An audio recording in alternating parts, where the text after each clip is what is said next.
Welcome back to the channel. If you guys are new here, my name is Peter DeBusolo. In today's video, we're going to be talking about two gimbals. FeiyuTech did send me these gimbals to make this video / review on these gimbals. Both gimbals are very similar in look and design. The gimbals that we're going to be talking about today are the FeiyuTech Mini 2 Scorp and the FeiyuTech 2 Scorp. I'm going to get into the design and what these gimbals are made for, what kind of cameras later on in the video. But I also wanted to bring these gimbals and my equipment with me while I was out camping, only because I just thought it was like going to be a little bit of a chill weekend and laid back kind of video for me to make on these gimbals and on how the AI tracking works.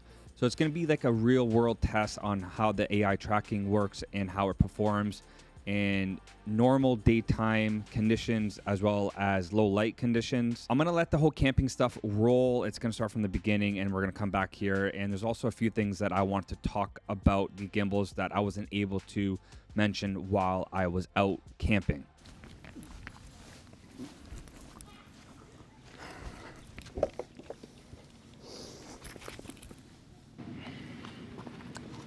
Okay, so in this video, we're going to be explaining two gimbals. We got the Scorp 2 right over here, and then we got the Scorp Mini 2, Nikon Z30, Nikon Z8. Go like this, it will stop tracking. If I go like this, we have the tracking on me, and it's going to follow me wherever I go, as you can tell. And then we also have it on the Mini 2 Scorp right here. A better way of trying to demonstrate these two gimbals and showing me putting a tent together, because we are out here at Lake Whitaker camping for the next 2 days, and I decided to bring my equipment with me to test these new gimbals out. The payload on the FeiyuTech Scorp 2 is 5.25 pounds, I believe. The payload on the Scorp Mini 2 is 2.25 pounds. So the Scorp Mini 2 is mainly going to be for smaller cameras. So I'm roughly like 20 feet away from the gimbal right now, and it's still following me pretty good. Now if I just go like this, it'll simply stop following me and I can walk off frame. I'm gonna walk to the back of the car and see how well this follows me. Now I'm not too sure if I have my settings correct. If it is, it can be a user error, but so far it's working pretty good. Oh, stopped following me there for a second. Now it's back. It kind of stopped and then it caught me again, but it's working pretty good. For the camera, see if it can grab you. What's the signal again? Right, it's this. So I just stopped it. Now you do it. There. Following you. Oh, damn. You got it. We're all doing this. Everyone's wondering why we're doing this to the camera. So some of the major differences between the Scorp Mini 2 and the Scorp 2 is just basically the payload and the type of cameras that you can put on these gimbals. So now the Scorp 2 that I'm filming on right now, it's the Nikon Z8. This is mainly made for bigger cameras like the Nikon Z8. The Scorp Mini 2 is more made for smaller cameras like the Z30. That gimbal actually comes with a phone mount. I'm gonna show you actually. So it actually comes with like a phone mount as well, so you can mount your phone on there. So it's not only a gimbal for cameras, but it's also a gimbal for phones, which is actually a cool idea and an extra little piece that they add inside the bundle for the gimbal.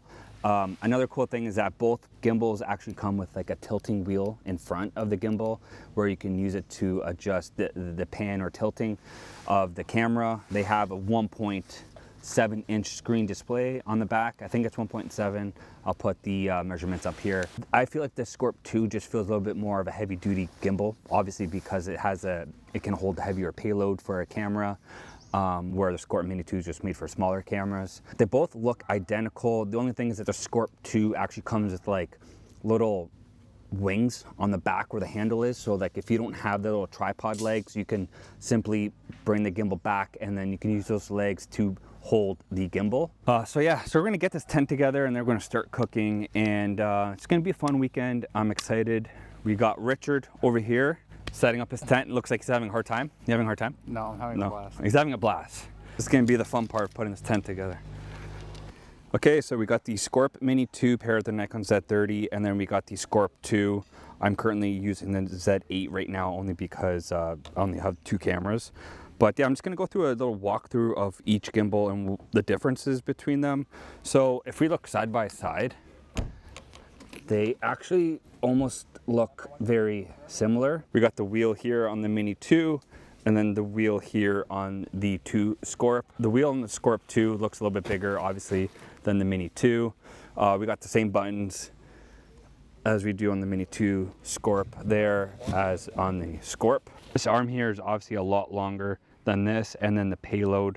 But to simply attach it back, attach it in like that, lock it, bring this over, start from the top, bring it down, and now we're locked in, and then we can easily slide our camera in. So now obviously this setup here comes with more of like a plate style, but essentially they almost look the same. We have the same display on both gimbals, as you can see, side by side. The only thing is, as mentioned, this part here for balancing, and then when this is up, we have a little bit of a dial here versus like a knob that we can twist and lock. We have on the both of these gimbals, we got the Mini 2 and then the regular 2 Scorp.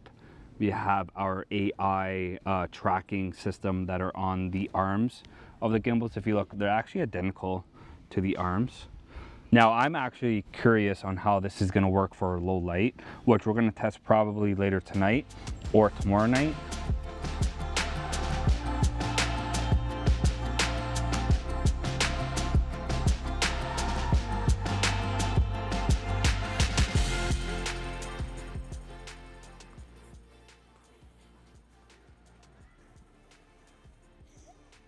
Scorp Mini 2 is following still. I'm gonna come back around. Oh, the Scorp Mini 2 is still good. Now the Scorp 2 light turned red, so we're gonna get the signal. So now they're both following. I feel like you can't move that fast in order for them to track. I don't know why that, oh, see, it just twitched there. The Scorp Mini 2 is actually doing better at tracking. I'm gonna go all the way around, see if these can do a 360. So the Scorp Mini, or the Scorp 2 stopped, picked me up again. The Scorp Mini 2 picked up right after. Scorp 2 stopped. Scorp Mini 2's back in action. I feel like we're playing a game here. Okay, we got the Scorp 2 back. Scorp Mini 2's back too. We've got both gimbals here. I feel like the Scorp Mini 2 is actually doing a better job at tracking. Not too sure if it's just got a better AI system or if it's me, if it's what I'm wearing, because I realized that it did change my shirt and it started following me a little bit better. Some of my head off. So I'm gonna come around here, see how this is gonna be tracking. Well, they're actually tracking good now that I'm far away. I'm gonna go behind this chair. Well, they're actually doing a good job now. Coming around. Might be a distance thing. Let's go back here. I'm gonna go behind this, see if it picks me up again. Oh, they both picked up. That's pretty sick. They did a good job. Let's try to go all the way far wide. Yeah, I think these are doing good. So I gotta say, pretty sure the Scorp Mini 2 did a better job at tracking. But the ultimate test is to do a darker scene low light. So we're gonna wait till it gets a little darker at nighttime. And we're gonna try both of these cameras again and both gimbals. Or sorry, we're gonna try both of these gimbals again. And the only light that we're gonna be using is the Fire. And we're gonna see how that turns out. It currently can't see me without the, okay, with the flashlight it caught me. It's not following me. We got some headlights now from this car. Okay, we got flashlight. We got the flashlight on me. Okay, it's tracking me now. I'm gonna go left to right to show that it's tracking. We got the Mini 2. Yeah, it's having a hard time. The sensor isn't really, unless we put the, okay, if we put the light, it's following me. I'm gonna end it. I'm gonna try without the light. It's not catching my gesture, so if I put the light again, gesture, it's following. I mean, it's kind of pitch dark out, so I guess that's the end, or that's the conclusion of the nighttime stuff of this tracking. I would say maybe 3, 4 out of 10. of it tracking late at night. It's not complete darkness, but on the Z8 right now, it's kind of dark because we're at aperture 2.8. So my shutters, my ISO is pretty high up there. But anyways, yeah. So that concludes the night stuff of this gimbal. If it's good at tracking, you can be the one. Now, if I'm in front of the gimbal like this, it seems like it's actually doing pretty good. But then again, we have the flashlight right on it. So now I'm gonna move backwards, move over. On this side, it has to be right on my face because it catches the face, but then it stops right there. Okay, so that ends this nighttime session on the gimbal, if it's good for tracking. Yeah. So a few things that I also want to mention with these gimbals, that they're very similar price range. The price range for the Mini 2 Scorp I'll put here, and then the price range for the 2 Scorp I'll put here. Very similar in design. One is made for a bigger camera than the other. Also, these gimbals come with an app that you can download. I'll put a link in the description where you can download the app. Now, the link is going to be an iPhone based, so if you are using iPhone, this link will work for you. I'm going to simply turn on the gimbal and show you some cool stuff that this app can do. Gimbal that I have right here is the Mini 2 Scorp. But yeah, I'm going to open up the app, and we're going to go over a few cool things. So as soon as I open it up, it tells me to connect to the Mini 2 Scorp. So I click there to connect. We have a little wheel that goes around. So I'm going to click the top icon here where the gimbal is, and that's going to bring me to another page where all the cool settings is that we can use to control our camera if we're not holding it.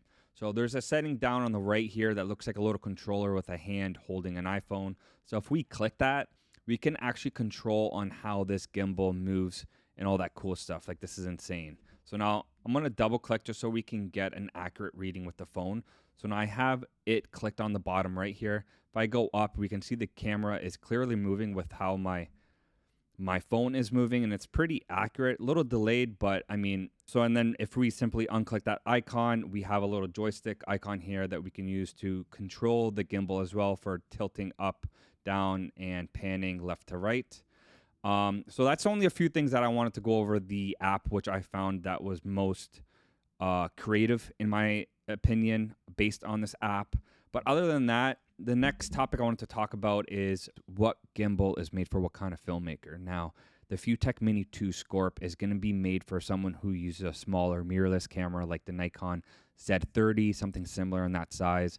Or if you're an iPhone filmmaker, if you use an Android or just whatever kind of mobile device that you like shooting videos on, this gimbal is going to be made for that as well, because it also comes with an attachment for your phone. That's what this gimbal is aimed for people who use smaller cameras. The 2 Scorp is going to be aimed towards people who use bigger cameras, such as the Nikon Z8, maybe the Sony A7 IV, and the bigger Fuji cameras. That's where the 2 Scorp is going to come in hand, because that can handle a bigger payload. I think it does like 5.65 pounds or something, where the Mini 2 Scorp can do, I believe, 2.65 pounds, something like that. I'll put the weight up over here somewhere. So yeah, so if you are someone who uses a bigger camera, I would highly recommend using the 2 Scorp. So I also wanted to touch on the AI tracking that these gimbals have. So now I wanted to really put this AI tracking to the test where I did the low light situation. But before that, I wasn't aware that this is a face tracking instead of like a body tracking system, where I thought it was like a contrast in colors of where the AI tracking was following, which is why I ended up changing my shirt. But it ended up following my buddy Frank a little bit better than me. I'm not too sure if that's because I was wearing a hat or something, but it just tracked him a little bit better. So I'm not 100% sure if it's just a user error or if it's something that, you know, the gimbal doesn't like me or something. I'm not 100% sure, but I also felt like the Mini 2 Scorp did a little bit better in tracking me than the 2 Scorp. But then again, I'm not 100% sure if it's a user error. I would say 8 out of 10 times that the tracking worked and it did its job. It did a great job. That's it for this review. I hope this video kind of made it a little bit useful on what this gimbal can do and what kind of filmmaker these gimbals are made for. If you guys have any questions, let me know in the comments below. I'll do my best to answer them. Also, if you guys are interested in purchasing these gimbals, I'll put a link in the description as well. Other than that, we'll see you guys on the next video.